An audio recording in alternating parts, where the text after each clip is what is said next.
Hello, friends. This is my promised show about religion and morality. I may have to break it up. I'm not quite sure yet. I don't have anything else to talk about. So let's get into it. In tribal religions, gods and spirits do not prescribe morality. Even in later codified religions, such as those of the Sumerians, Greeks, and Egyptians, the gods were not interested in human morality. They were only interested in sacrifice and obedience. Some large-scale societies, at a much later date, invented moralizing religions. These movements linked supernatural entities to prescriptive moral codes. All such religions have a rendition of the Golden Rule: treat others the way you want to be treated. In these religions, the universe is seen as intrinsically fair. Rewards and punishments are meted out in proportion to good or bad deeds. Biological market models are those that explain how individuals use signaling and reputation to communicate cooperation. Evidence suggests that proportionality guides moral intuitions. In keeping with this, surveys show that people prefer distributions according to merit. This evolved disposition toward fairness is expressed in religious morality. Due to evolution, certain psychological dispositions are acquired more easily. These dispositions last longer than others. This accounts for their recurrence in different cultures. Natural selection has tailored biological systems to guide behavior and produce beliefs. The underlying force driving this is not truth, but relevance. Our evolved moral intuitions push us toward cooperation, and these intuitions don't require moral doctrines or explicit principles. In other words, moral doctrine reflects our moral intuitions. It does not prescribe morality. Thus, morality does not stem from profession of belief in a creed or a god, but it depends on our perceptions.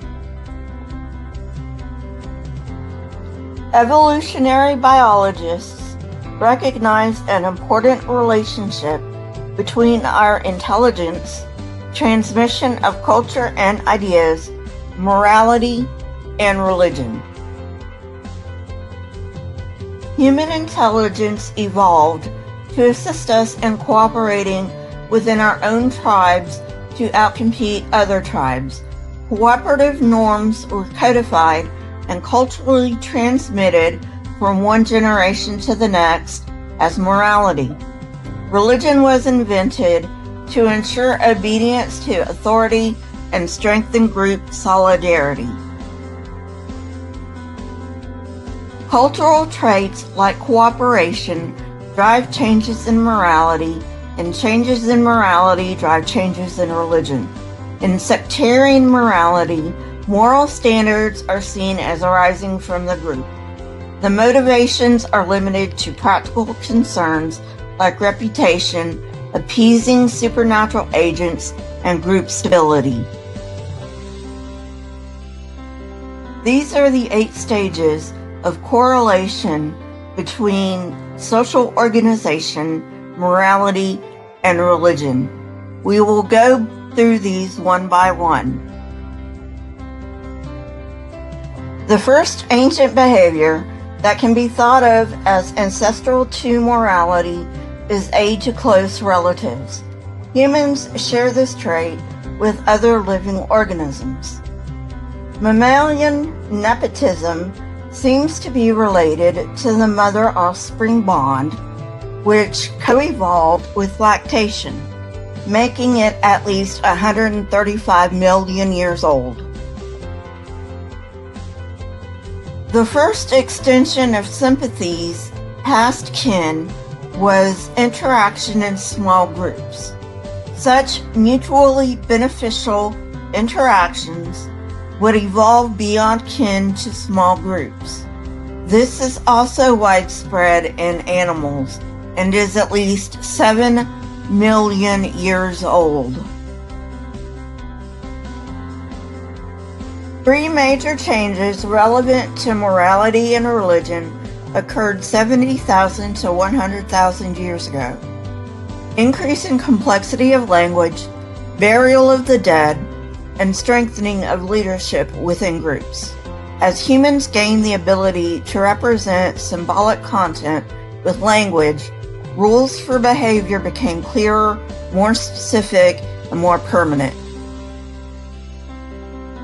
Because of the increased complexity of language, more people could be monitored, increasing group size and the need for leadership. Also, imaginations could become communal and cumulative, almost immediately leading to pre-religious animism. These animistic entities may have been perceived as mysterious before ancestor worship, but would not have been recognized as leadership. This comes from comparison of historical animism. Initially, burial may have been for protection from disease or animals, but gradually became something more. When elders are perceived as remaining powerful and giving advice after death, the society has entered parochial religion. This would have strengthened the community by maintaining traditional rules and giving the community someone who, to some extent, was superhuman. Moral norms favored the evolution of religion, not the other way around. It is debatable when ancestor worship arose, but grave goods are a good indication. A grave good is a good that is buried with the person, suggesting people thought the dead would need it in the afterlife. These appeared about 30,000 to 40,000 years ago. Competition increased among humans during the Pleistocene over resources, as technological advances, art, and increased group size kept groups in one place. As populations grew, groups would split, but members would be related, and this led to alliances. As alliances formed, the scope of moral consideration increased, and these groups would have been tolerated.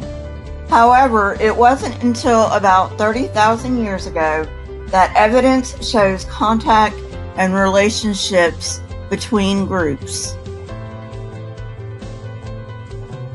This type of social structure necessitated a standard of treatment for people in affiliated groups, though not as strict as for one's own group. In this context, quote-unquote fellow citizen refers to a member of the alliance. Part of the alliance was toleration of others' religious beliefs. In this way, ancestor worship merged with polytheism. Ancestor worship was the gateway for belief in supernatural entities concerned with human affairs. Magic strengthened commitment to these spirits. Shared rituals invoking mutually revered gods sealed social relationships and moral commitments. The agricultural revolution that took place around 11,000 years ago meant that groups could grow larger than before, and humans had greater control over nature. In these situations, one of two cultural strategies would have been adopted. Either smaller groups close to agricultural civilizations could become isolationists, choosing to keep traditional social and moral structures, or a ruling state would choose to integration and its culture would spread and incorporate more groups. Kinship ties were no longer sufficient to give leaders weight, so a social hierarchy was invented. Indirect reciprocity became important during this time. Leaders encouraged indirect reciprocity by disseminating social information and ensuring its accuracy, as well as forming rewards and punishments. Cultural gods slowly gave way to generalized pantheons, and leaders tended to consecrate a chief god. The most significant rituals would be performed for this chief deity, and moral codes would likely be claimed to come from this deity. Elevation of a single deity above others, along with attribution of more power to this deity, characterizes a shift from seeing nature as chaotic to seeing nature as reliable and controlled by one force. This social environment led Neolithic societies, at least in part, to monotheism. Eventually, any culture that viewed nature as orderly would conclude that the favored god could keep it orderly only if other deities had little to no input. People began to realize that differing cultural groups would only share similar morals if they shared a common origin and purpose. Thus, about 4,000 years ago, the chief gods of some of these societies became the only god of those societies. This god was generally responsible for creation and the group's moral code.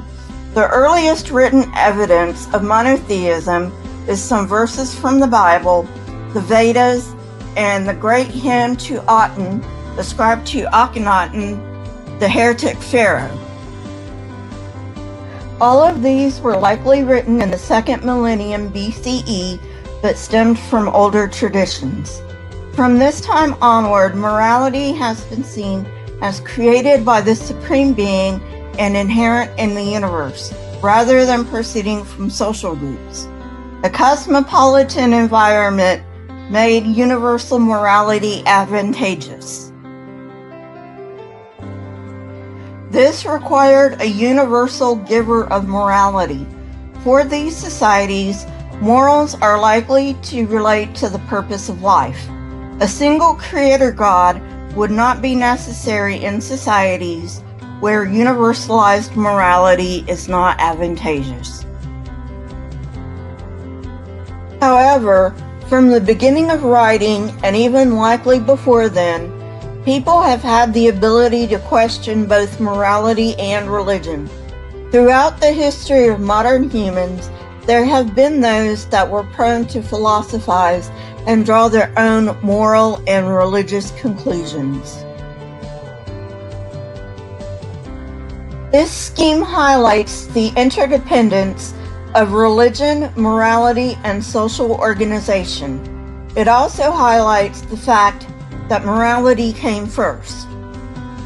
I've given you the information, so decide for yourself. Do we need religion to be moral? For me, the facts say no, but you may see it differently. We've come to the end of another episode.